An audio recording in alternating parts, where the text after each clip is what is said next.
শান্তকে নিয়ে যেভাবে সমালোচনা হয় এটা নিতান্তই ভুল। রাজশাহী ওয়ারিয়র্সের সহকারী কোচ রাজিন ছালের মতে সমালোচকদের ভুল প্রমাণ করেছেন নাজমুল হোসেন শান্ত। প্রথম ম্যাচে দলকে জেতানোর সেঞ্চুরি, পরের ম্যাচেও দলের সর্বোচ্চ ইনিংস। দুই ম্যাচে নাজমুল হোসেন শান্তর ব্যাটিং দেখে সিদ্ধান্তে পৌঁছে গেছেন রাজিন সালে। রাজশাহী ওয়ারিয়র্সের সহকারী কোচের মতে সমালোচকদের ভুল প্রমাণ করেছেন বাঁহাতি এই ব্যাটসম্যান। শান্তর টি-20 ব্যাটিং নিয়ে প্রশ্ন অনেক দিনের। তার ব্যাটিংয়ের ধরন, স্ট্রাইক রেট, কার্যকারিতা, উপযোগিতা সবই প্রশ্নবিদ্ধ হয়েছিল নানা সময়ে। এজন্য শুধু বাংলাদেশ টি-20 দলের অধিনায়কত্বই হারাননি, দলের জায়গাও হারিয়েছেন। তবে এবারের বিপিএলের শুরুটা তার দারুণ হয়েছে।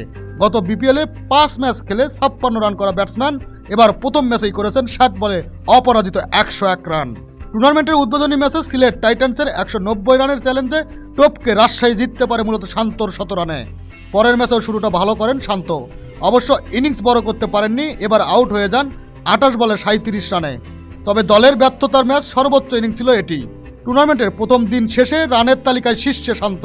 সেফ 2 ম্যাচ দেখে কিছু বিবেচনা করা বা রায় দিয়ে ফেলা কঠিন। তবে সিলেটে রোববার সংবাদ মাধ্যমের মুখোমুখি হয়ে রাজিন বলেন, জবাব দেওয়ার মতো যথেষ্ট কিছু করে ফেলেছেন শান্ত। শান্তর যে সহজাত খেলাটা, ওকে নিয়ে যেভাবে সমালোচনা হয় এটা নিতান্তই ভুল। ও প্রমাণ করেছে ওর সহজাত খেলছে এবং পারফর্ম করছে। কিনে নেমে শান্ত ভালো করলেও রাজশাহী 2 ওপেনার জ্বলে উঠতে পারেনি এক ম্যাচেও। সাহিবজাদা ফারহান প্রথম ম্যাচে 20 রান করার পর দ্বিতীয় ম্যাচে আউট হয়েছেন প্রথম বলেই। টপ অর্ডারে ভালো করার অপেক্ষায় আছে দল। টপ অর্ডারে আমাদের একটু ভেঙে পড়েছে, ওখান থেকে কিছু অবদান এলে আমাদের জন্য ভালো হতো। আমি মনে করি তামিম, তানজিন হাসান আছে আমাদের পারফর্মার ও পারফর্ম করবে। খেলাধুলার আপডেট নিউজ পেতে চ্যানেলটি সাবস্ক্রাইব করে সাথেই থাকুন।